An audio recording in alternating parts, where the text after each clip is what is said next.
চলো হাইড্রোক্লোরিক অ্যাসিডের রাসায়নিক ধর্ম। হাইড্রোক্লোরিক অ্যাসিডের রাসায়নিক ধর্ম কি বলেছে দেখো। হাইড্রোক্লোরিক অ্যাসিড কার্বনেট এবং বাইকার্বনেট যৌগের সাথে বিক্রিয়া করে আমরা 3-4টে পড়বো। হাইড্রোক্লোরিক অ্যাসিড যেমন সালফিউরিক অ্যাসিডের পড়লাম যে তোমার কি বলো তো দেখি, কার্বনেট, বাইকার্বনেট, আর একটা কি পড়লাম বলো,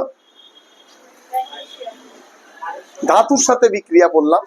ঠিক একই রকম ভাবে এই জায়গায় আমরা পড়বো, কি পড়বো, কার্বনেট। কার্বনেট বলতে ক্যালসিয়াম কার্বনেট, কি বলো, ক্যালসিয়াম কার্বনেট। তো তাহলে আমরা ক্যালসিয়াম কার্বনেট বলতে কি, CaCO3 প্লাস HCl। যদি এইরকম একটা বিক্রিয়া করি, আচ্ছা HCl, তাই তো, তাহলে এখান থেকে আমরা কি উৎপন্ন করব, আমরা এখান থেকে উৎপন্ন করব Ca দুভাগে ভেঙে যাবে, কি বলো দেখি, Ca প্লাস CO3 মাইনাস, আর এখানে H প্লাস আর Cl মাইনাস। প্লাসের সঙ্গে কি যুক্ত হবে বলো, কি যুক্ত হবে বলো, মাইনাস। তাহলে উৎপন্ন করবে কি, CaCl2 CO2 প্লাস H2O হলো 1 নাম্বার। এবার 2 নাম্বার কি বলতো দেখি, ক্যালসিয়াম কার্বনেটের সঙ্গে সালফিউরিক অ্যাসিডের বিক্রিয়ার ফলে এটা উৎপন্ন হলো। তাহলে ক্যালসিয়াম ক্লোরাইড, কি বলো, ক্যালসিয়াম ক্লোরাইড। ক্লিয়ার হলো। এইবার যদি আমরা ক্যালসিয়াম ক্লোরাইড হয়ে গেল, এবার আমরা যদি বলি বাইকার্বনেটের যৌগের সাথে, বাইকার্বনেট বলতে কত, সোডিয়াম বাইকার্বনেট। সোডিয়াম বাইকার্বনেটের সাথে HCl এর বিক্রিয়া করলে কি উৎপন্ন হয় জানো, NaCl প্লাস CO2। এখান থেকে যে ওটা বেরোলো কত বলো দেখি, H2O।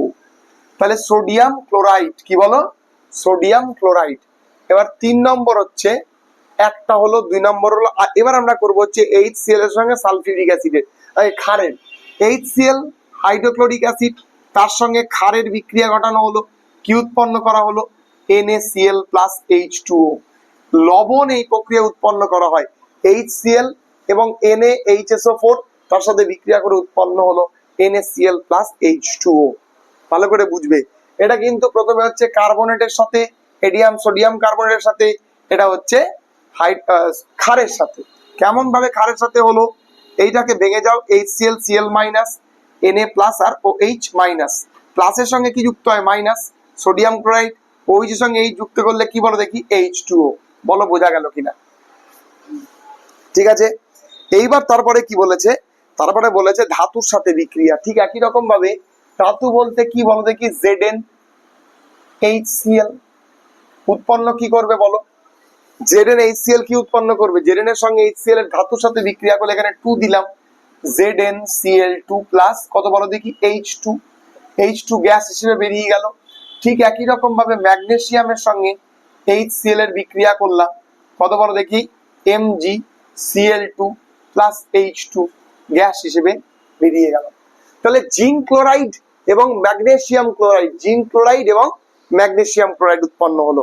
তাহলে প্রথমটা দেখালাম কার্বনেটের সাথে, তারপরে দেখালাম হচ্ছে বাইকার্বনেটের যৌগের সাথে, তারপরে ক্ষারের সাথে, তারপরে ধাতুর সাথে বিক্রিয়া করলাম। এবার আমরা দেখাবো HCl কে শনাক্তকরণ, HCl কে শনাক্ত কিভাবে করব, কি বলো, HCl কে শনাক্তকরণ করতে গেলে কোন রিয়েজেন্ট ব্যবহার করতে হবে, সিলভার নাইট্রেটের জলীয় দ্রবণের মধ্যে, কি বলো, সিলভার নাইট্রেটের জলীয় দ্রবণের মধ্যে ব্যবহার করতে হবে। সিলভার নাইট্রেট বলতে কি বলো দেখি, AgNO3 প্লাস কত বলো দেখি, HCl, তাই না।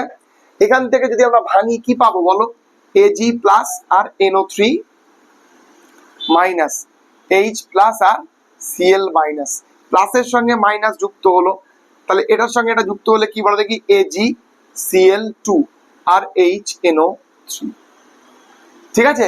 তাহলে এটা যে সিলভার ক্লোরাইড আসলো, কি আসলো বলো দেখি, এটা সিলভার ক্লোরাইড। সিলভার ক্লোরাইডের তোমার হচ্ছে কারণ কি, সিলভার ক্লোরাইড একটা সাদা থকথকে অদক্ষেপ তৈরি করে, কি করে, সাদা অদক্ষেপ তৈরি করে।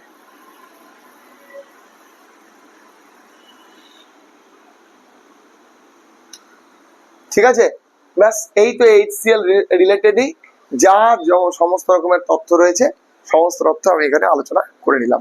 তোমরা খাতায় তুলে নাও।